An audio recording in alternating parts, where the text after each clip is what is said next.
Welcome back to the JLL Coaching Pod, episode 35. Can you believe that? 35 episodes in. And I would say the general vibe of my life at the moment is crazy. I feel alive.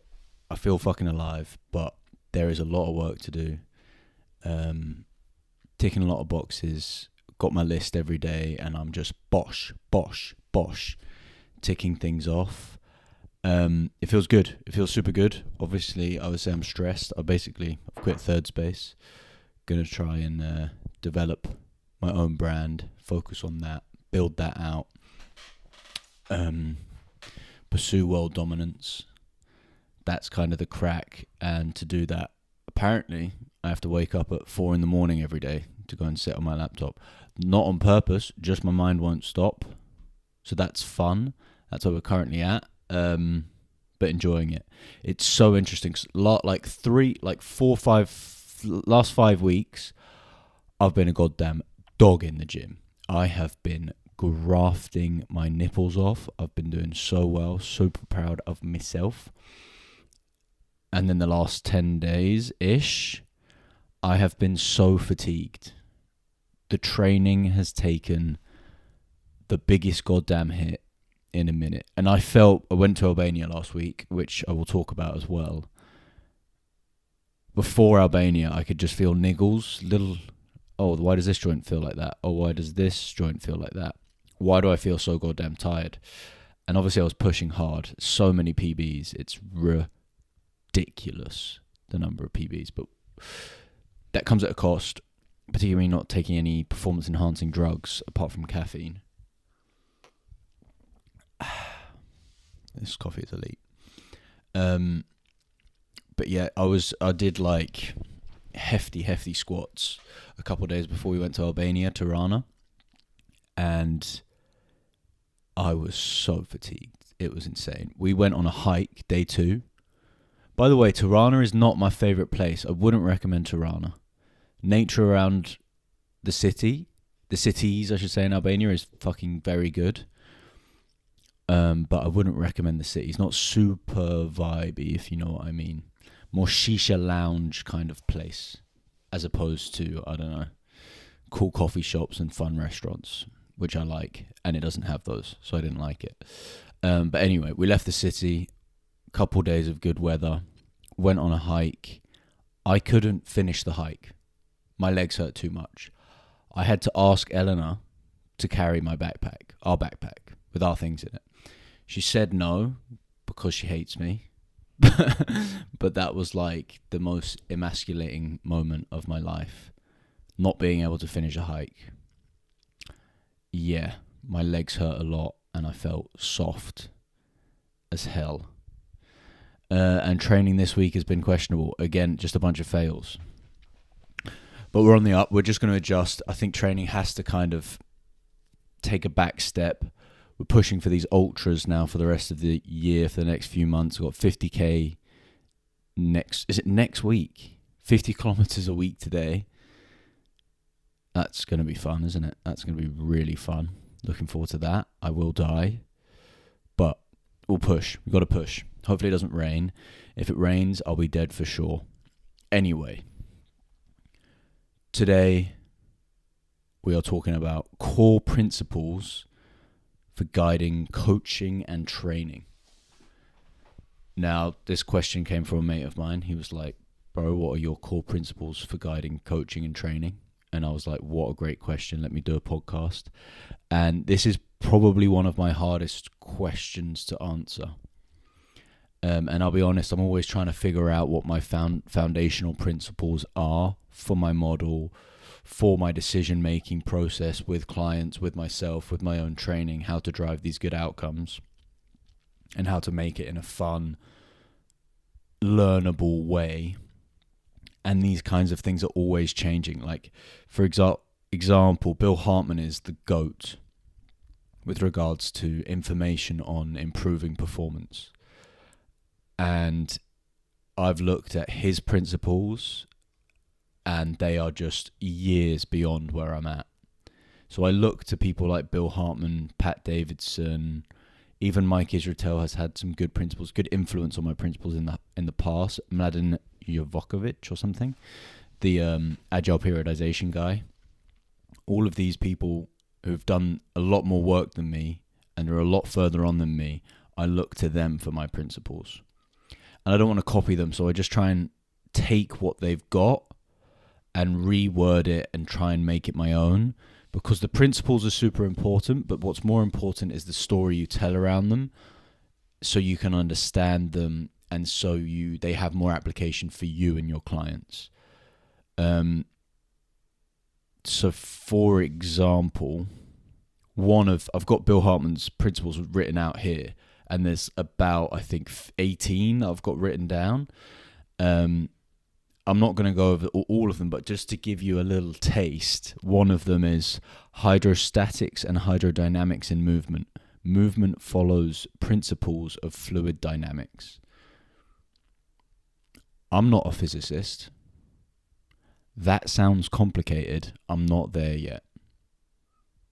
So, my principles, effectively, I'm just running around stealing principles, trying to reshape them in my own world, in my own way, because everyone has principles that they make decisions off. If you just might not have written them down yet, you might not have kind of put them into words, you might not have got the stories around them. Whenever I ask trainers that I work with, what are your principles, I generally get a blank face, because it's such a hard question. And principles are things that kind of change.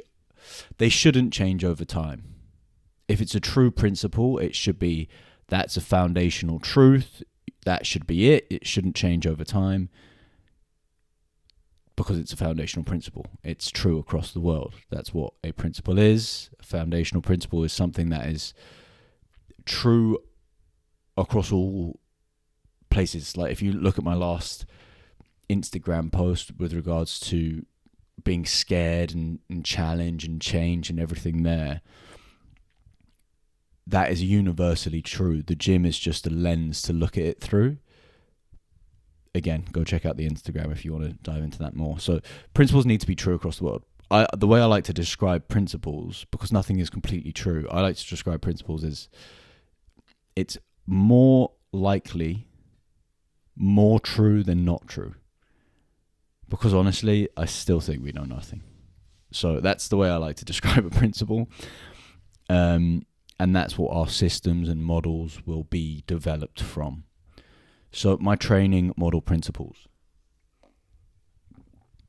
Core principles for guiding, coaching and training.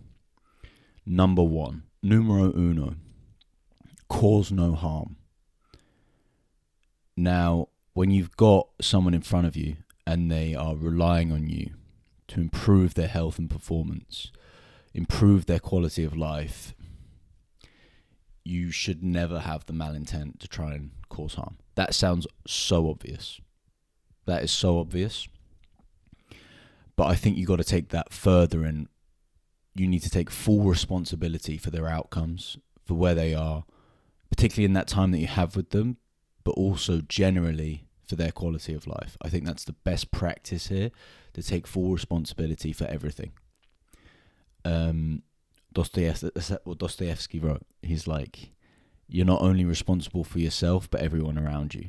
It's impossible. It's bullshit. You can't do that. You can't be responsible for everyone, but it's a nice way to live, and it drives you to ask better questions and hopefully get better answers that will lead to better outcomes. So cause no harm, aka take full responsibility of absolutely everything for you and your clients. And hopefully that will yield some good questions, some better questions, and some better results or outcome. How good is this tree? I don't know if you're watching the video, but this plant just does so much for morale for the pod. Cause no harm as well. Now, what comes up in my head when I say cause no harm, this doesn't mean you have to kind of tiptoe around on eggshells. You have to drive adaptations. That was my last pod. 2 pods back, I spoke about driving adaptations are everything. So I'm biased, because cause no harm I think it can lead people to be like, oh, I can't. I don't want to do this. Do you know what I mean? You're going to get paralyzed. The human body is incredible. It can recover from everything. You should not be afraid to challenge it and push it, and training should exceed the physical qualities that you need for day-to-day living and even for sport. So the training should be harder than your day-to-day. Absolutely, that seems obvious. But it should also be harder than your sport. So then when you go and do your sport, it's manageable and it reduces the likelihood of injury and etc., etc. Training should be incredibly hard. That's not a principle. I'm just trying to... This cause no harm. It can go one of two ways. You can become like too careful. So I just wanted to kind of leave that asterisk there. Cause no harm. You obviously don't want your person that you're working with to get worse than moving forward. Second principle, outcome-driven training. We are looking for a certain outcome. Generally, we are not training for the sake of training. I think the outcome could be subjective in terms of how you feel, your quality of life. It doesn't have to be anything like objective or quantifiable gains the entire time of your training career. Sometimes you just need to train to feel good. That's all good. That's great. Particularly if you've got a lot of shit going on in your life, you need to still move your body and push some things physically. That's going to help with everything. But there need to be outcomes. And using training is a good metric for where you're at in terms of stress levels, what you've got going on. If you can still perform in the gym and still get decent outcomes moving forward, it's likely you're in a good place life-wise. Like obviously the last 10 days, I've been getting jack shit results, really. I would say, yeah, maybe that's quite harsh.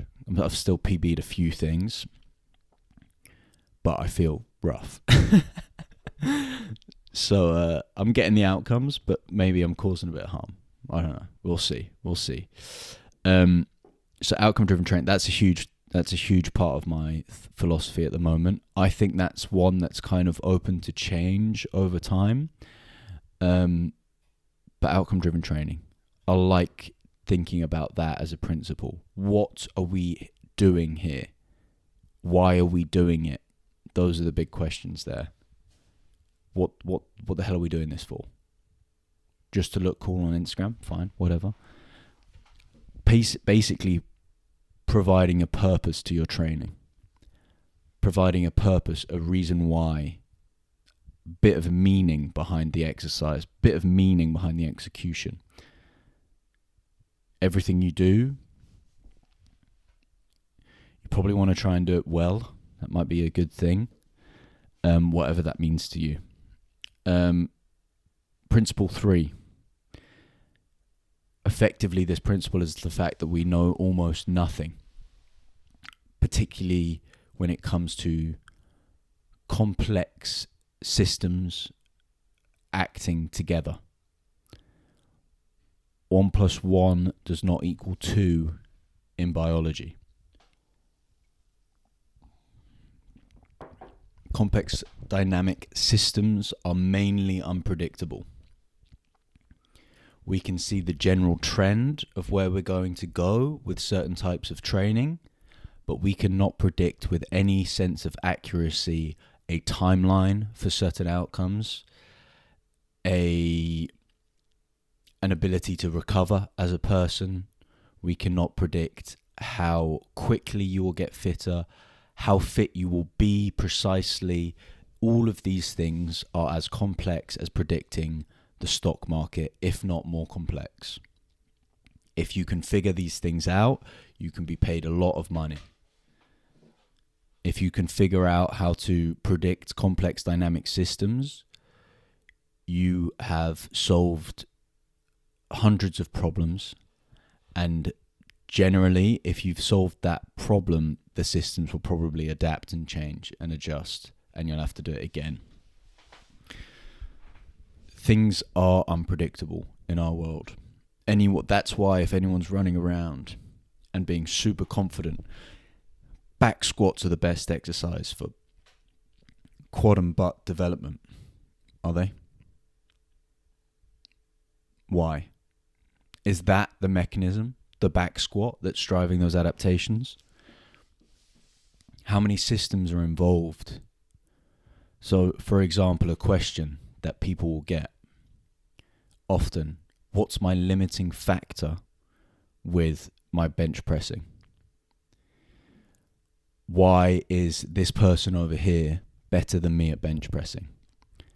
And you can argue anthropology, like limb length, how big your bones are relative to each other. You could talk about the muscular system, what type of tissue that they have. You could talk about their central nervous system, their neurology. You could talk about their mindset. Am I a good bencher? Do I identify as a good bencher? You can talk about the social influence. How good are the people around them at bench pressing? There are countless factors that are intertwined that will dictate how good you become at bench pressing. I'd argue if you hang around better bench pressers, you will become a better bench presser. That's a fact. America probably has like the best bench pressers. Whenever I see on Instagram, they're all bench pressing 200 kilos, which is ridiculous. Whereas in England, 100 kilos is hard. Maybe not now, maybe not forever, but generally, people are better at bench pressing when there's a good environment around you. NFL Combine, you got to bench 100 kilos, 102, whatever it is, 102, 225 pounds for as many reps as possible. Well, a lot of males in England might struggle to do one. Big differences in culture, what the basic standards are, will have an influence on your outcomes. So that is 3 principles: cause no harm, outcome-driven training. Complex dynamic systems are mainly unpredictable. Now, when we are driving outcomes in training, how do we adjust? How do we program? If we are looking for certain outcomes, but we've all agreed that, well, not all agreed, I've said that these things are unpredictable. How do we drive these outcomes while causing no harm, while trying to manage the unpredictability of these systems? Now, this is beautiful. MVP, minimum viable program. Now, this is from Agile Periodization. Minimum viable program. What is the least amount of resources that we can use to drive change, to drive an adaptation for any physical quality? This is what we're looking for, to figure out. This is why you need your key performance indicators built into your programs. Fuck your test days. Maybe when you've just met someone, you'll do a few tests, assessments, see where they're at. Those things need to be built into the program. How do I know I'm building muscle? How do I know I'm getting stronger? Well, in the program each week, you are hitting a tough set on every single movement pattern, potentially. Depends what outcomes we're driving, but potentially. And those are higher than the previous weeks, hopefully, depending on a lot of other factors. Nutrition, sleep, stress. What's the main outcome we're looking for? If you're gaining weight or losing weight, if you're in a maintenance body weight phase, what's the priority? Are we just trying to build a bunch of tissue and get stronger, or are we trying to become more coordinated, powerful? Minimum viable program. What are your minimum amounts of volume for the outcomes that you are looking for? Now, this comes with a controversial topic. MVP, minimum viable program, how many physical qualities should you work on year round? How many physical qualities should you keep in the program at all times? It is argued that specificity is a big principle. You got to do the thing you want to get good at. You got to be specific.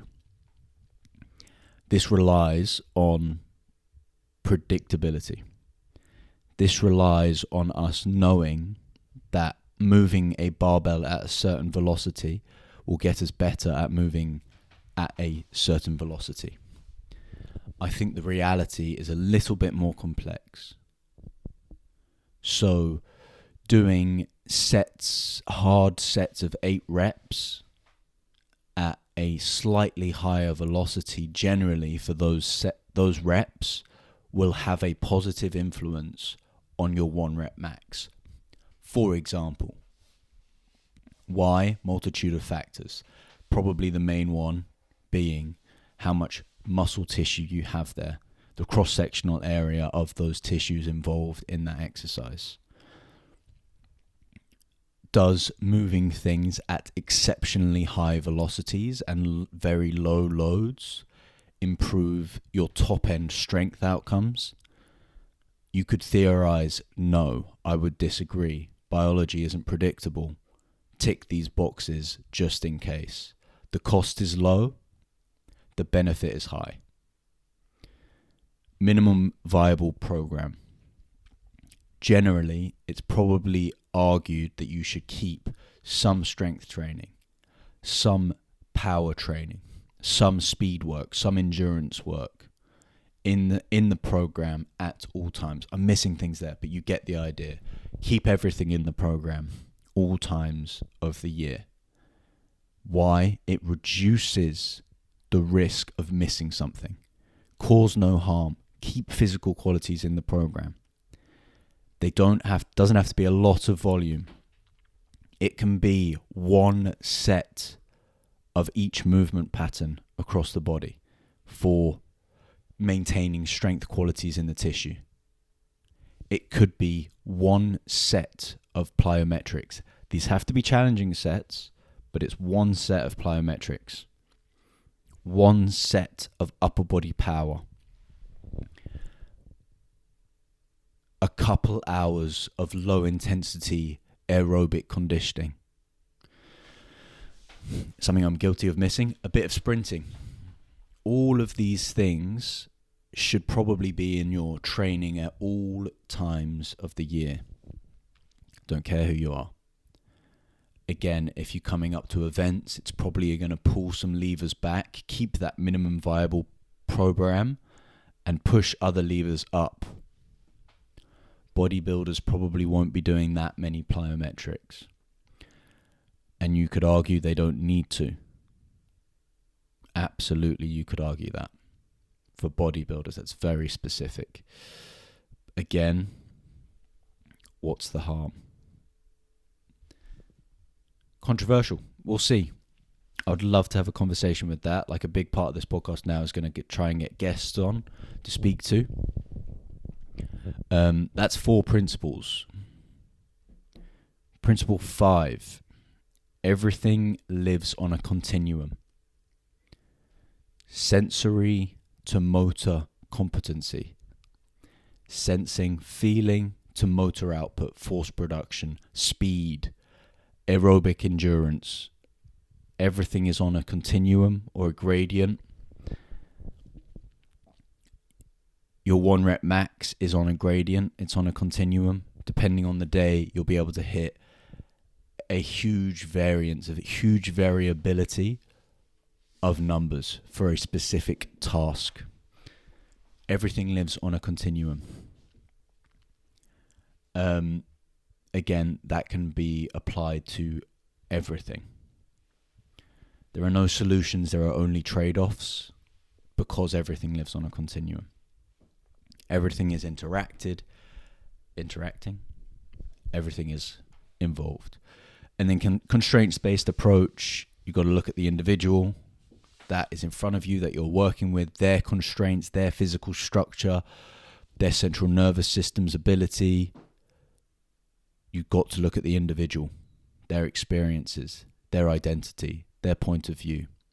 You've got to look at the task. What outcome are they looking for? What performance metric are they trying to get to? Where are they currently?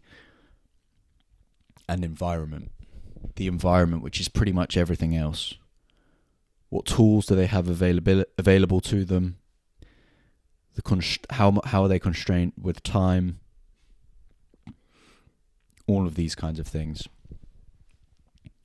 Constraints-based approach.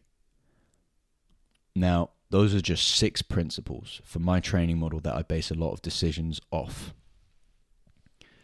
A lot of them are still in my subconscious that I haven't written down and drilled out.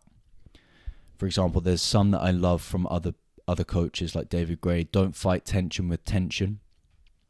That fits in for me on everything lives on a continuum. Another one, Gary Ward, bones act, muscles react. A muscle must lengthen in order to shorten. Again, everything lives on a continuum. I'm trying to pick out great principles from these great leaders in the industry and apply them to my thought process and decision making. There are probably hundreds of other principles that I don't really know about. I had these 6 written out before my friend asked the question. Those are all I'm going to cover today. Thank you for listening to the JLL Coaching Podcast. If you have questions, slide in the DMs. Let's get after it. Let's get a little bit better. Hope you enjoyed the pod. Hope you have a great day. Goodbye.